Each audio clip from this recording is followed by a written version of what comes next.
Individual MAVs may perform direct attack missions and can be equipped with incapacitating chemicals, combustible payloads, or even explosives for precision targeting capability. The reason why I'm posting this is because I'm trying to figure out what's happening to me lately. I've been suffering one viral infection after another for more than 8 weeks. This has happened to me before. Both recent viruses are known to be spreading in Chicago right now, so I do consider that too. However, there is a pattern of repeated illnesses among targeted individuals. Until the mid-1990s, in the days before the completion and widespread distribution of the microwave hearing and other microwave weapons, the NSA and their organized stalkers were still limited to physical access to their victims. Among the arsenal available to NSA stalkers in that pre-microwave period were gases with ingenious delivery systems and the use of non-lethal biological weapons. By repeatedly attacking the health of their targets, the NSA could deplete the target's funds, eventually cause termination of the target's employment, and drain the target physically and mentally. That is in addition to the pattern that's been established in cases of organized stalking. See the PDF by Eleanor White, Organized Stalking, Information for People for Whom This Crime is a New Issue. Briefly, harassment of targeted individuals is accomplished through the use of electronic devices, microwave hearing-based weapons such as silent sound and frequency following response, and other methods, including gaslighting. The organized stalkings are done by a vast network that operates nationally and is controlled by factions of Big Brother. See that PDF by Eleanor White. And see also these pages at Raven 1, Proven and Available Electronic Harassment Technologies and Human Auditory System Response to Modulated Electromagnetic Energy by Alan Fry in 1961, the pioneer in microwave hearing. You need to Google raven1.net. There doesn't seem to be any navigation system on the site anymore. Try using this search term. It'll return everything that's indexed for the site. Now this is a clip concerning poisons and biological weapons that were developed to try to assassinate Cuba's Fidel Castro back in the 1960s.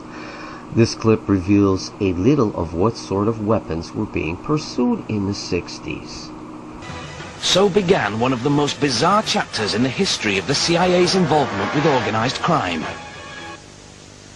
The CIA labs developed a poison pill that could be slipped into Castro's drink. But before the toxin could be used, the insider recruited to administer the drug was demoted. The next plan was to have the owner of Castro's favorite restaurant put poison in his soup. But Castro stopped eating at the restaurant. The ideas became even more preposterous. An exploding seashell to be placed close to the spot where Castro swam. A deadly fungus sprayed into the breathing apparatus of his diving equipment. The exploding cigar and the poison cigar. What was Giancana's reaction to all this? Yeah, I'll bet you he got a good laugh out of some of those plots. Some of it was pretty far-fetched. That's not how organized crime families handle it when they want to take someone out. That's not how they do it. My favorite is the deadly fungus designed to be placed inside of Castro's diving apparatus. That's a fine example of how dangerous these people are. Today we face minds that are even more twisted than those in the 60s, devising ways to hurt people with stealth techniques. I want to make it clear that the Cosa Nostra isn't running the organized stalker networks.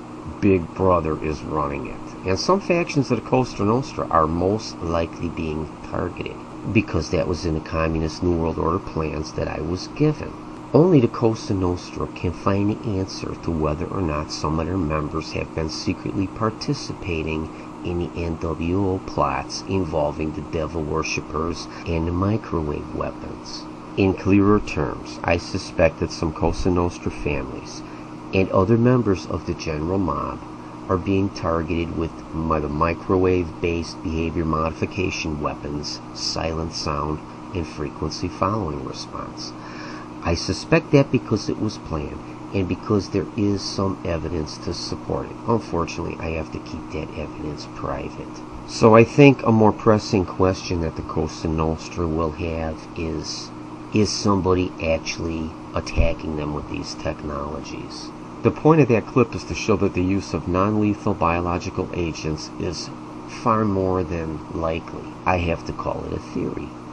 An interesting side note to this is that I did a video in late 2011. Venezuela's Hugo Chavez questioned if the U.S. may be giving certain South American leaders cancer. And I agreed that is a possibility. But I also said that it is a possibility that another party may be doing that to create conflict, or even just to rid South America of its left-wing leaders.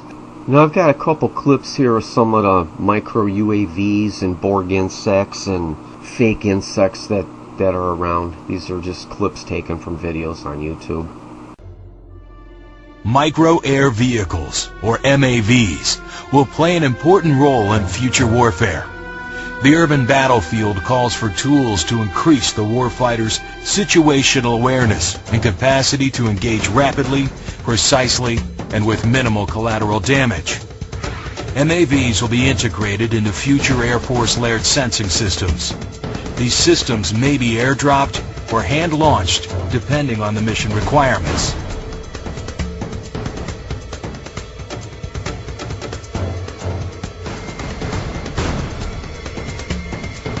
The small size of MAVs allows them to be hidden in plain sight.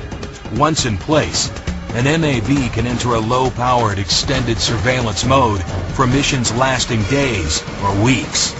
This may require the MAV to harvest energy from environmental sources, such as sunlight or wind, or from man-made sources, such as power lines and vibrating machinery. It will blend in with its surroundings and operate undetected. MAVs will use microsensors and microprocessor technology to navigate and track targets through complicated terrain, such as urban areas. An MAV operating in urban terrain will have more agility challenges than larger UAVs. Obstructions can cause wind gusts, even on a calm day. One way to overcome this is to learn from examples in nature and use flapping wings to fly. Sensing an oncoming gust, feedback control directs the wings to flap asymmetrically, compensating for the wind. Small size and agile flight will enable MAVs to covertly enter locations inaccessible by traditional means of aerial surveillance. MAVs will use new forms of navigation, such as a vision-based technique called optic flow. This system remains robust when traditional methods, such as GPS, are unavailable. Multiple MAVs, each equipped with small sensors, will work together to survey a large area. Information from these sensors will be combined, providing the swarm of MAVs with a big picture point of view. Data will be communicated amongst the MAVs to enable real-time, reliable decision-making and to provide an overall surveillance picture for other platforms or operators. Each individual MAV may perform a very distinct mission from its fellow swarm members. While some MAVs may be used purely for visual reconnaissance, others may be used for targeting or tagging of sensitive locations. Individual MAVs may perform direct attack missions and can be equipped with incapacitating chemicals, combustible payloads, or even explosives for precision targeting capability. MAVs may carry sensors to detect chemical, biological, or radiation threats and relay this information to human operators or to other unmanned platforms.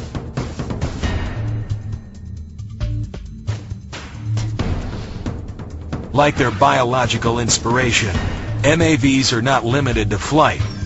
The agile hovering, perching, and crawling MAV will fulfill the mission popularly termed dull, dirty, and dangerous, like no current system can. MAVs will become a vital element in the ever-changing warfighting environment and will help ensure success on the battlefield of the future. Unobtrusive, pervasive, lethal, micro-air vehicles, enhancing the capabilities of the future warfighter.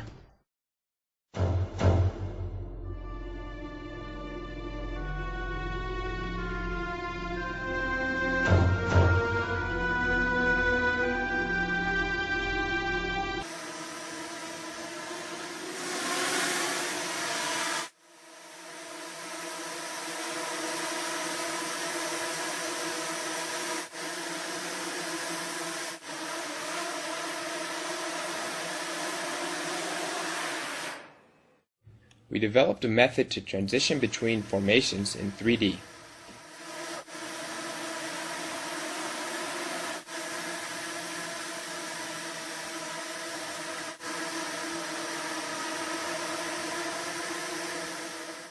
The team can also navigate in environments with obstacles.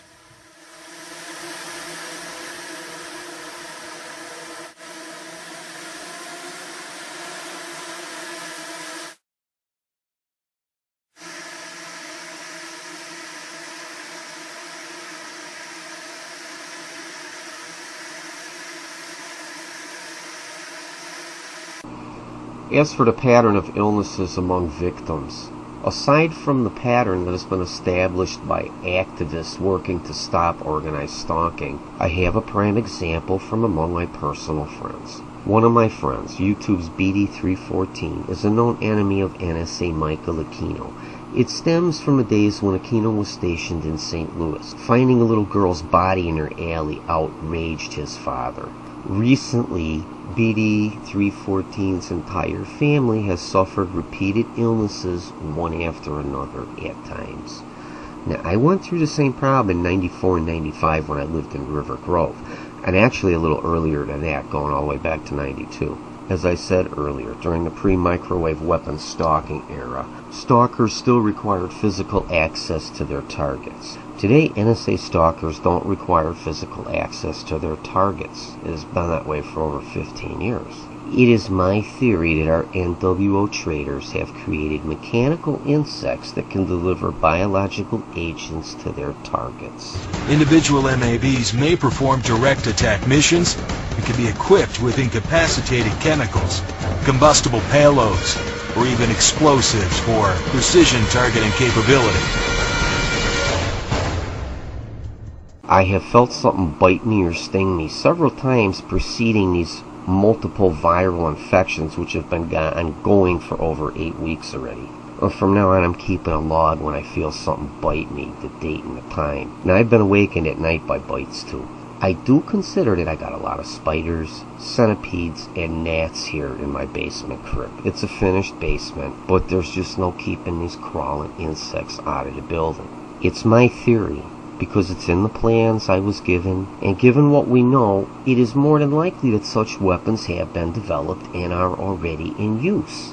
Given the existing mechanical and micro-UAV technology, it'd be a pretty simple matter to create fake insects that can sting people and make them sick. Mechanical insects, even mechanical mosquitoes, can be remotely directed to fly to their target and it administer the biological agent via a fake stinger. That's a more precise means of delivering the biological agent. It's also possible that real insects could be grown in labs and infected with particular biological agents, then transported to the target in a sealed compartment inside a micro-UAV, then dropped on site. Live little biological weapon bombs. You see my page, the NSA Flying Monkeys, Borg Insects, and Micro-UAV in Chicago. And there's 2 videos connected there. The video NSA Borg Insects used for organized stalking of Michael Aquino victims is a video replied to my good friend on YouTube, Mr. Duffy81. Mr. Duffy81 was stalked by a giant wasp.